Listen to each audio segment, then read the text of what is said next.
할렐루야. 오늘 말씀의 제목은 죄를 대항하라 라는 제목입니다. 오늘 읽은 말씀 12절에 보면 너희는 죄로 너희 죽을 몸에 왕노릇 하지 못하게 하여 라는 말씀이 있습니다. 우리가 죄로 하여금 우리를 지배하지 못하도록 하라는 말씀입니다. 이것은 오늘 그리스도인이 죄에 대해서 어떤 태도를 가져야 할 것인가를 말씀하고 있습니다. 세 가지로 나누어서 말씀을 드리려고 합니다. 그 첫째는 오늘 예수를 믿는 모든 성도들은 예수와 함께 십자가에 못 박혔기 때문에 죄의 몸이 멸했다고 지난 시간 설교할 때 6절의 말씀을 드렸습니다. 그리고 오늘 12절의 말씀에 보게 되면 이와 상반된 말씀을 하고 있습니다. 아직 죄에 대해서 죽지 아니한 것처럼 죄를 거스리라고 말씀합니다. 6절에는 너희가 죄에 대해서 죽었으니 죄와 상관없다. 너희가 죄에서 종노릇했다 라고 선언하고, 오늘 12절에 와서는 또 뜬금없이 죄에 대해서 죽지 아니한 것처럼 죄가 너희를 지배하지 못하도록 하라라고 말씀합니다. 이러한 성경이 서로 모순되는 듯한 구절들을 대할 때 우리는 당황스러움을 갖게 되죠. 오늘 이 말씀은 우리가 죄에 대해서 이미 죽었다는 말씀을 무효화시키거나 그것을 조금도 변경하지를 못합니다. 우리는 죄에 대해서 이미 죽었고 또 앞으로 우리가 가진 그 죄의 몸은 반드시 우리 육신의 몸을 벗는 그 순간에 다 벗게 될 것입니다. 지금 너희 안에 죄가 꿈틀거리고 있고 너희가 오늘 또 연약해서 또 죄를 범하는 일이 있다고 해서 너희가 이미 죄에 대해서 죽었다는 이 사실이 조금도 손상을 입지 않을 것이고, 또 너희가 반드시 죄에 대해서 또 죽을 것을, 마지막에 죽을 것이라는 사실을 의심하지 못하도록 우리에게 말씀합니다.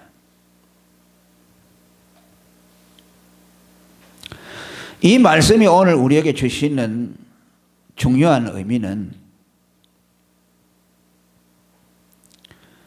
이미 우리가 죄에 대해서 죽었고 또 앞으로 우리 죄의 몸이 멸해질 것이 분명하기 때문에 너희는 죄에 대해서 저항을 하라는 말씀입니다.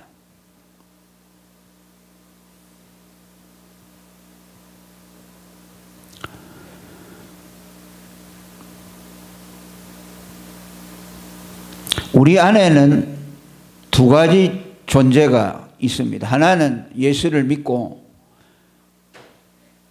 새 생명으로 거듭난 생명이 있고, 그 다음에 하나는 우리의 겉사람입니다. 지난 시간에 말씀드린 대로 우리를 끊임없이 실수하게 하고 또 우리를 부패하게 만드는 그 사람의 실체가 우리 안에 있다고 말씀을 드렸습니다. 거듭난 새 생명은 예수님의 죽음을 받아들임으로 우리의 죄값을 하나님 앞에 지불해서 죄에 대해서 죽어버렸습니다. 율법이 더 이상 우리를 정죄할 수 없습니다. 그리고 죄의 종에서 우리는 완전히 해방되었습니다.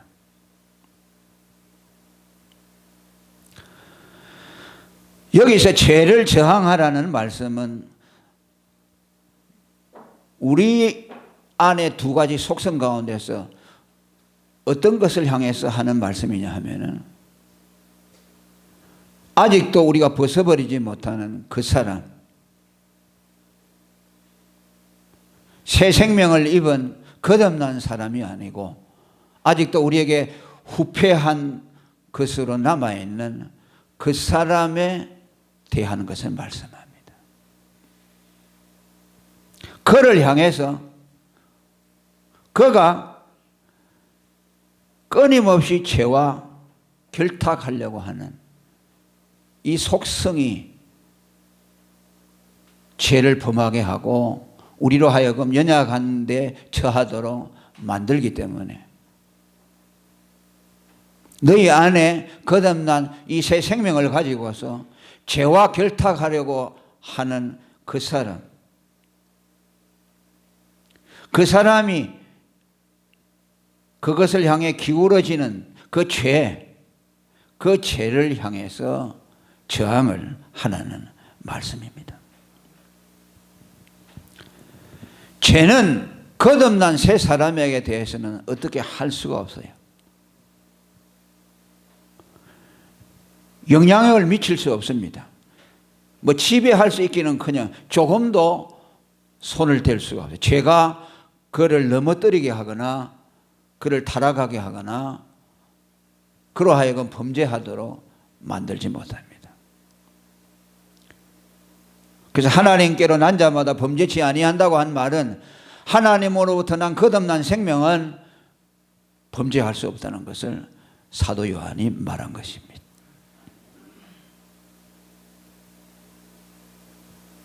그러니까 죄는 언제나 우리에게 아직 남아있는 그 사람, 그 사람을 향해서 유혹을 합니다.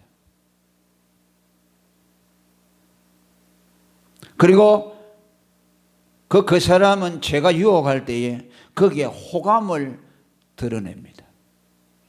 그걸 거부하지 않아요.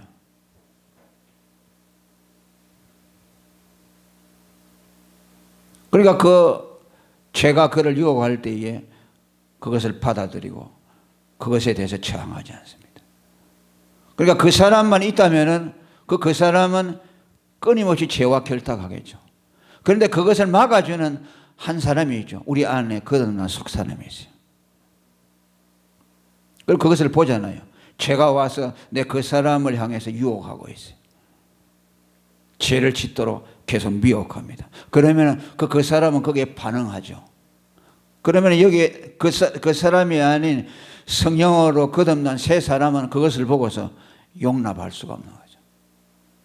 그래서 싸움이 시작되는 거죠.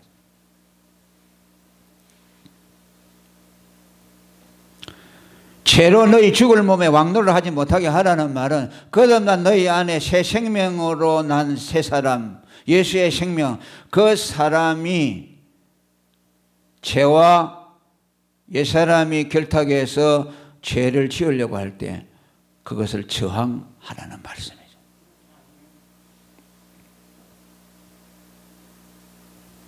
그러니까 예수 믿는 사람은 갈등 구조 속에 놓일 수밖에 없죠. 예수를 안 믿는 사람은 거듭난 속 사람이 없기 때문에 그 사람밖에 없기 때문에 죄와 유혹할 때 갈등하지를 않죠. 그를 견제할 존재가 그 안에 없는 거죠. 그것을 감시하고 감독할 실체가 그 안에 없는 거죠. 그러니까 그냥 아무런 갈등 없이 죄와 같이 노닥거리게 되는 거죠.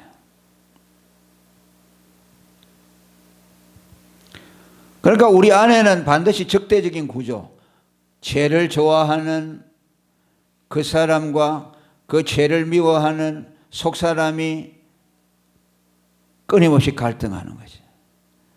갈라디아 5장 17절에 말합니다. 육체의 소욕과 성령의 소욕이라고 말합니다. 성령의 소욕은 거듭난 사람이 가지고 있는 욕망을 말해요. 거룩한 욕망이고, 육체의 소욕은 거듭나지 못한 옛사람, 그 사람이 가지고 있는 욕망이죠. 둘은 서로 끊임없이 대적하고 거스리는 거죠. 이거 심해지면 이제 나중에 정신병이 되는 거죠. 청교도들은 여기에 너무 두 싸움에 치열하게 싸웠기 때문에 청교도들 가운데서 정신병이 생긴 사람들이 있었어요. 예수 믿는 사람들이 정신적으로 건강하지 못할 수가 있어요. 왜? 갈등 때문에. 모순이죠. 예수 믿는 사람이 정신병에 걸렸다가도 더 나아야 되는데 거꾸로 되는 현상이 나타나는 거죠. 그것은 이제 복음에 대한 이해가 확실해지면 거기에서 벗어나게 되죠. 그냥 이 갈등만 가지고 있는 사람들이 있어요. 복음의 능력을 알지 못하는 사람. 청교도들은 다는 그렇지 않지만은 복음에 대해서 이해하지 못한 사람들이 많았습니다. 청교도들이 위대하다고 하지만은 그들이 전부는 다 아니라는 거죠. 그들 중에는 너무나 신학적으로 잘못된 사람들이 많습니다.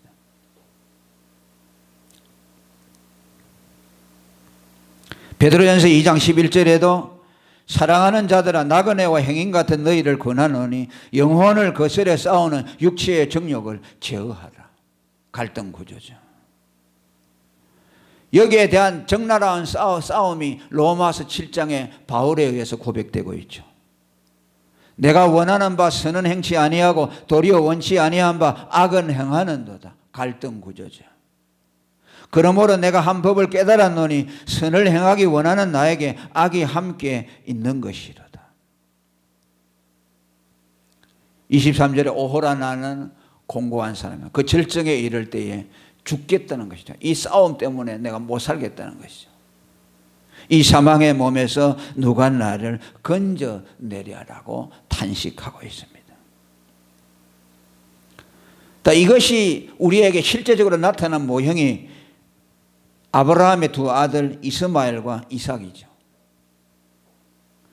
이스마엘과 이삭은 예수 믿는 사람 속에 있는 육체의 소욕과 성령의 소욕을 상징적으로 보여줍니다. 아브라함이 아들 둘을 낳았는데 하갈에게서 난 아들은 이스마엘이죠. 그는 어떤 사람이에요? 육신을 따라 난 사람이고, 이삭은 누구냐? 이삭은 사라에게서 난 약속의 자녀, 성령을 따라 난 사람. 이 두 사람이 집에 같이 사니까 매일 싸우는 것이요. 이스마엘과 이삭의 갈등은 오늘 예수 믿는 사람들 속에 있는 두 실체의 싸움을 말하는 거죠. 하나님의 뜻대로 살려고 하는 마음과 죄를 좋아하는, 죄로 기울여지는 경향성을 가지고 있는 그 옛사람의 본성의 갈등을 이스마엘과 이삭을 통해서 우리에게 설명해 주고 있습니다. 그러니까 예수 믿는 사람이 죄를 항거하는 것은요, 이건 본능적이라고 할 수 있어요. 무슨 그 사람이 성자가 되기 위해서 특별하게 잘 믿기 위해서 죄와 싸우는 것이 아니고 본능적으로 갈등 구조 속에 있다는 것이죠.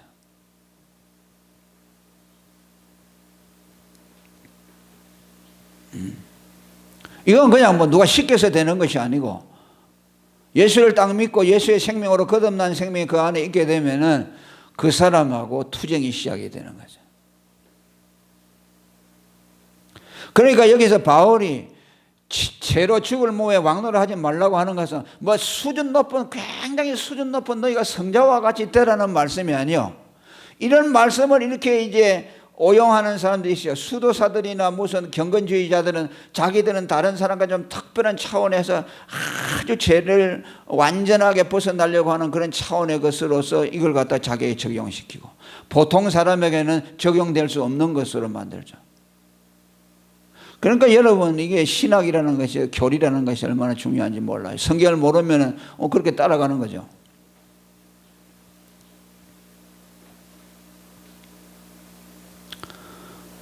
또 이 말은 죄와 싸우지 않으면은 지옥에 가고 구원을 받지 못할까 싶어서 죄와 싸우라는 말도 아니에요. 왜? 죄와 싸우는 실제 거듭난 생명은 이미 율법에서 벗어났어요. 완전히 해방되었어요. 죄의 정죄가 없어요. 그런데 그런 사람이 뭐 죄와 싸우다가 뭐 진다고 해서 하나님이 지옥에 보내겠습니까? 그 이게 모르는 사람들은 자기가 잘못해놓으면 하긴 내가 이렇게 했는데 지옥 가면 어떡하지 생각하죠.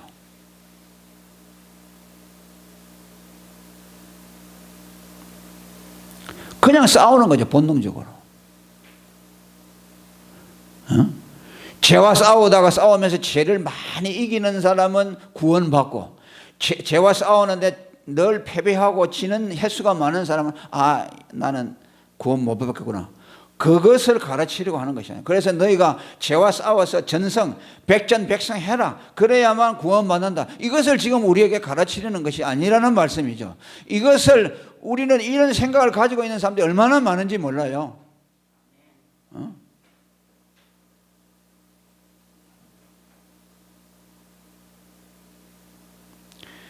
죄와 싸워서 이기고 지느냐에 따라서 구원받느냐 못 받느냐, 그거하고는 전혀 상관이 없어요. 죄와 싸우는 것은 그냥 본성이에요. 본성을 말하는 거예요. 거듭난 사람은 그냥 그 사람이 죄와 짝짝꿍해서 그렇게 흘러가는 것을 두고 볼 수가 없어서 싸우는 거예요.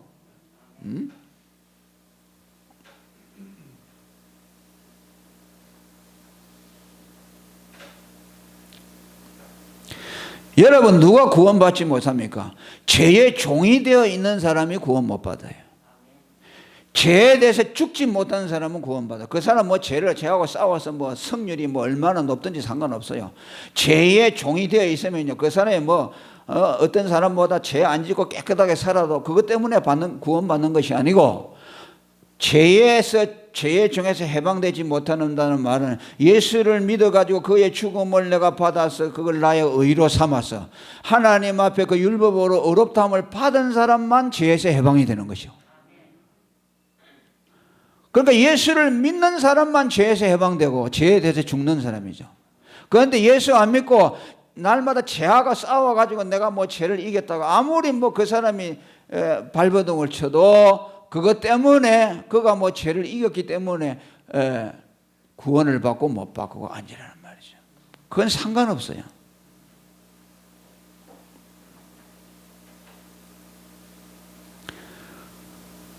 그러니까 이단들이 그걸 뭘 가지고 노립니까? 이렇게 자기들이 명령을 시켜놓고 일 안 하면은 14만 4천에 못 들어간다, 구원에서 탈락한다, 이렇게 하니까 막 교인들이 머리가 터지도록 해보려고 하죠. 그게 다 이단들의 가르침이죠. 그걸 가지고서 자기의 종을 만드는 것이요. 그 교리를 듣잖아요. 그러면 교인들이 거기 매여버려요. 저렇게 훌륭한 사람이 수십만 되는 교인들을 거느린 저런 사람이 말을 하는 것은 믿을만 할 거야. 그럼 거기에 대해서 착착착 움직이는 거죠. 이단들 다 그러잖아요. 신천지 보세요.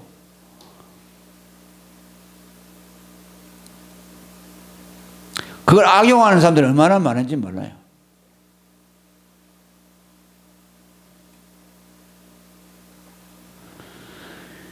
죄와 싸워서 얼마나 많이 이겼느냐, 얼마나 졌느냐, 그것 가지고서 구원을 받고 못 받기 때문에 죄와 싸우라는 말이 아니고,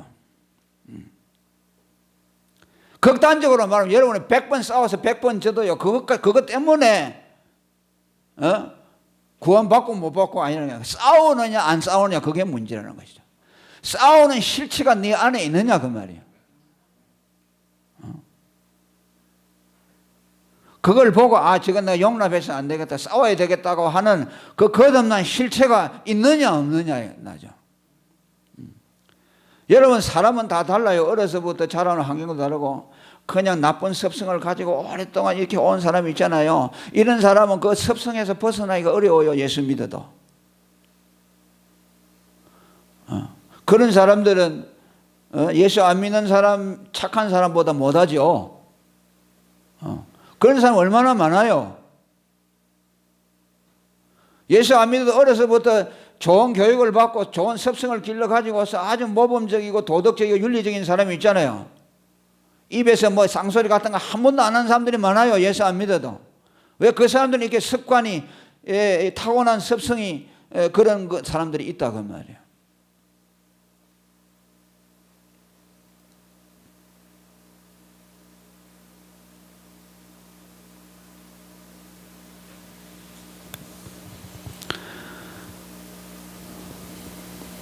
그러니까 우리는 이 싸움을 당연하게 여기고, 왜 나만 이런 갈등이 있느냐, 또 또 내가 싸움이 진다고 해서 여러분이 그것 가지고 낙심할 수. 왜? 질 수밖에 없이 우리는 약하니까.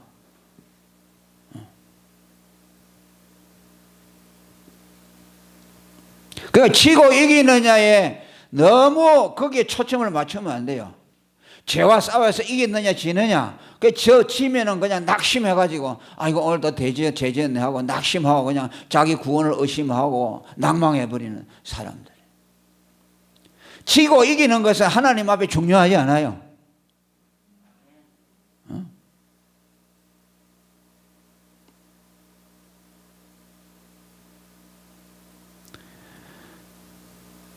이걸 싸우는 것이 하나님의 뜻이라는 말씀이에요. 죄를 싸우는 것이 하나님의 뜻이고 죄를 싸우도록 하기 위해서 너희 안에 거듭난 새 생명을 주었다.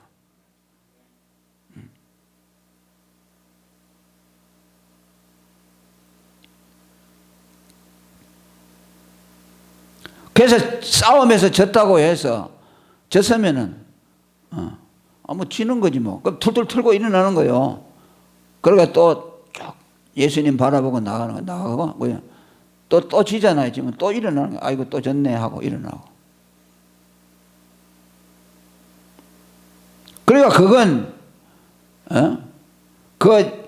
그 사람이 후패한 그 사람이 죄와 짝짝꿍 할 때 내가 거듭난 새 생명이 있지만 이것이 그걸 다 이겨버리고 그냥 싹 그 사람이 죄와 짝짝꿍할 때 그걸 꽉 눌러버리면은 이길 텐데 그게 약하다 그 말이야. 왜냐하면 그것도 그 사람하고 거듭난 새 사람하고가 또 두 개가 결탁이 되어 있어요. 그게 딱 나누어지지 않아요. 두부를 잘라서 탁 나눠지지 않아요. 우리 인격이라는 것이 그렇게 구분되지 않아요. 그러니까 어떤 교파에서는 죄를 지은 그 사람은 그냥 내버려 두고 죄를 지어도 죄가 아니다라고 가르치는 사람들이 있죠.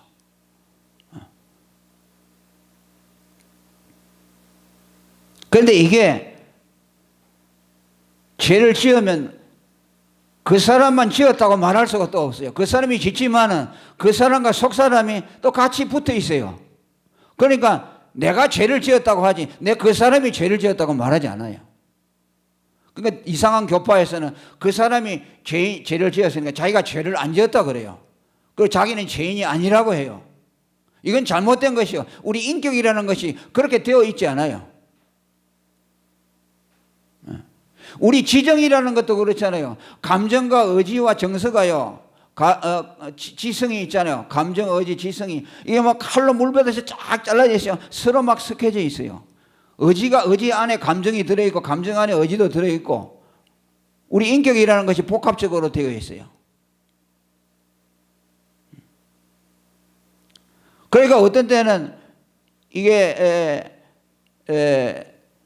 거듭난 속 사람이 이 힘이 강해져 있을 때는 그 사람이 죄하고 결탁해서 이게 가려고 할 때 그걸 탁 제압을 하죠. 그런데 이게 또 좀 약해져 있잖아요. 약해져 있다는 건 하나님의 거듭난 생명이 약하다는 말이 아니고 끊임없이 그 사람에게 또 영향을 받는 거죠. 왜 우린 지금 천국에 있는 것이 아니고 천국에 가야 그 사람이 완전히 분리돼 버리잖아요. 그죠? 분리돼 버리면 그때는 자기 원하는 대로 되는 거죠. 하나님의 뜻대로만 되는 거죠. 그러니까 지는 일이 있는 것이요. 그러니까 지는 일이 있으면 그냥 그건 당연하지 하고 또 툴툴 틀고 일어나서 또 가는 거예요. 그러다 또 싸울 일이 생기면 또 싸워보다가 또 이길 수도 있고 질 수도 있고.